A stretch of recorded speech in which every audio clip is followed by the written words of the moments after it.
আমার চাচি যে পাগল মানুষ সে কোলে বাঁধা থাকতেন, কিন্তু মানে পাগল হয়ে যেতেন যে মানে আমরা আসছি।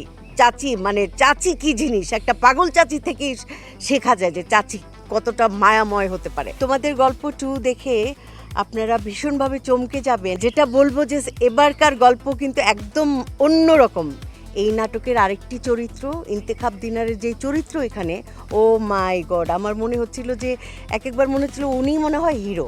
এবারের তোমাদের গল্প 2 দেখে আপনারা ভীষণভাবে চমকে যাবেন যে আমি নিজেই চমকে গিয়েছি।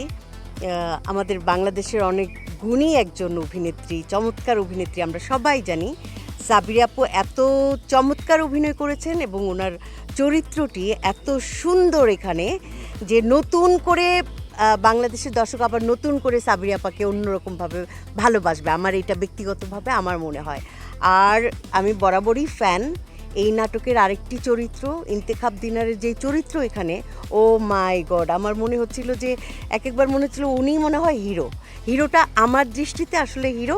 এবং এত দারুণ অভিনয় করেছেন ওনারা দুইজনই, এত দারুণ ওনাদের সিন এলেই ওনাদের দিকে আমি তাকিয়ে থাকি যে ওনারা কি করে।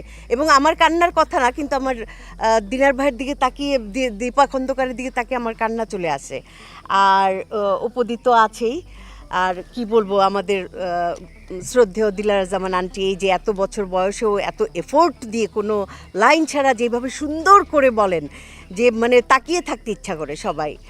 আর যেটা বলবো যে এবারকার গল্প কিন্তু একদম অন্যরকম, আমার নিজের ফিল হয়েছে যে কোনো মিল নাই। এটা আমার খুব পছন্দের একটা বিষয় যে পার্ট 1 থাকলে পার্ট 1-এর সাথে যেন একদম অন্য ধাঁচের একটা গল্প হয়, সেটাই হয়েছে। দর্শক খুব মনোযোগ দিয়ে দেখবেন আপনারা, আমি চাইবো সেটা। আর মোস্তফা কামাল রাজের প্রতি আমার অভিযোগ আছে যে ওনার গল্পগুলির করে আমার যেটা হয়, আমার অসুস্থতা বাড়ে। যে এই যে চাচা চাচি, তোমাদের গল্পের সময়ও আমার খুব কষ্ট হয়েছিল যে আমি বাবা মা দেখি নাই, চাচা চাচি দেখেছি। তো আমার চাচি ছিলেন পাগল, উনি শিকলে বাঁধা থাকতেন। তো আমরা গেলেই বলতো যে আই কই, সাদিক আসছে, মিঠু আসছে, তাড়াতাড়ি স্কুটার ভাড়াটা দাও, তাড়াতাড়ি দাও, ঈদের কাপড় চোপড় দাও।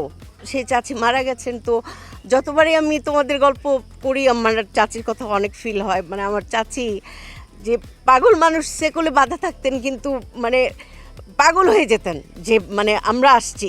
চাচি কি জিনিস, একটা পাগল চাচি থেকেই শেখা যায় যে চাচি কতটা মায়াময় হতে পারে। মানে আমার মা মারা যাওয়ার পরে আমার চাচি নাকি আমাকে বুকে নিয়ে দেখতেন যে আমার নিঃশ্বাস আছে কিনা, শ্বাস প্রশ্বাস আছে কিনা। তো তোমাদের গল্প প্রতিবার করার সময়ও আমার এই চাচা চাচির কথা মনে পড়ে। দুজনই মারা গেছেন, খুব বেশি দিন হয়নি, তো এই জন্য খুব বেশি মনে পড়ে। তো মোস্তফা কামাল রাজের প্রতিটা গল্পই আসলে আমার গল্পের সাথে কিভাবে যেন মিলে যায়। আর না, মাগরিবের আজান পড়ে যাবে, সবাই বলবে, সবাই অপেক্ষায় আছে। জি, ভালো থাকবেন। জি, আমি এটা আসলে রাজের বাবা যখন মারা গেল তখন আমরা গেলাম শুটিং থেকেই, তখন রাজের মা কান্না করছিল এইভাবে, আমার এখনও খারাপ লাগে।